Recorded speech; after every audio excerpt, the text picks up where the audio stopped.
आपका स्वागत है। मैं हूं आपके साथ रूबी और आइए करते हैं खबरों की शुरुआत। सरदार सरोवर बांध से प्रभावित ग्राम कड़माल के 25 से अधिक परिवार आज लगातार 51 दिन से क्रमिक अनशन पर हैं। लड़ेंगे, जीतेंगे, हम हमारा हक जान। कड़माल के इस अनशन करने वाले परिवारों के नाम एटीआर में होने के बावजूद भी बाद के सर्वे में इनका नाम अचानक गायब होना आश्चर्यजनक है।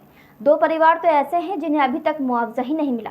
वर्षा काल में कई बार इन परिवारों के घरों में पानी भी घुस जाता है।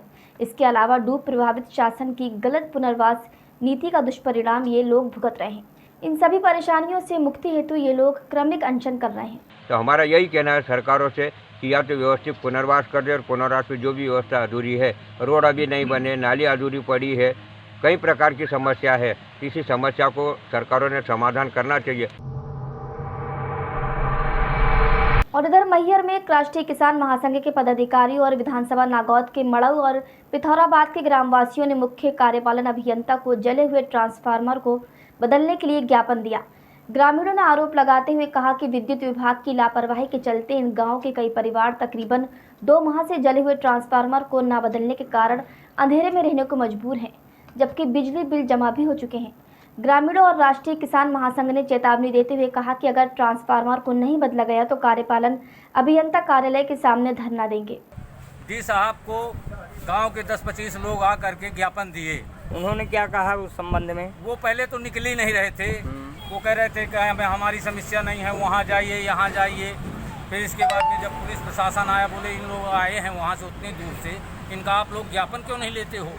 तो डी साहब खुद ही निकले, बोले मैं एक एक करके बात सुनूंगा, दूसरी बात नहीं सुनूंगा, कितना बिल बकाया है बिल दो।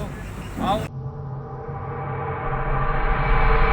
खबरों में आगे बढ़ते हुए बात करेंगे ग्यारसपुर की, जहां भारतीय किसान संघ ने रैली निकालकर किसानों के लिए बीमा राशि और मुआवजे के लिए मुख्यमंत्री के नाम एसडीएम को ज्ञापन सौंपा, जिसमें मांग रखी गई कि ग्यारसपुर में एक जलाशय बनाकर नहर निकालकर किसानों के लिए खेतों में सिंचाई की व्यवस्था की जाए, क्योंकि इस क्षेत्र में नहरों से सिंचाई की कोई व्यवस्था नहीं है। बता दें कि किसानों के लिए मंडी, नवोदय विद्यालय आदि की ये मांग वर्षों से निरंतर चली आ रही है। कोरोना महामारी बीमारी मार्च से प्रारंभ से आज दिनांक तक के पूरे बिल माफ किए जाए। ऐसा न होने पर जब शासन के निर्देश हो जाएंगे कि धरना प्रदर्शन आंदोलन, तो मुझे मजदूरों के लिए आंदोलन भी करना पड़ेगा, तो उसके लिए मैं तैयार हूँ। जय भीम, जय भारत। अगली खबर फिर ग्यारसपुर से, जहां गरीब हितग्राहियों को विद्युत कंपनी द्वारा दिए गए भारी भरकम बिलों के विरोध में मजदूर यूनियन संघ एवं रविदास सेवा समिति ने संयुक्त रूप से रैली निकालकर एसडीएम ब्रजेंद्र रावत को ज्ञापन सौंपा, जिसमें मांग की गई कि कोरोना संक्रमण काल के दौरान गरीब और मध्यम वर्ग के परिवारों की दुकानें बंद रहीं, इसके बावजूद भी उनको भारी भरकम बिल दिए गए। वहीं संक्रमण काल के दौरान शासन के निर्देशों के विरुद्ध भी गरीबों को डरा धमकाकर कंपनी के कर्मचारियों ने विद्युत बिल जमा करवाएं।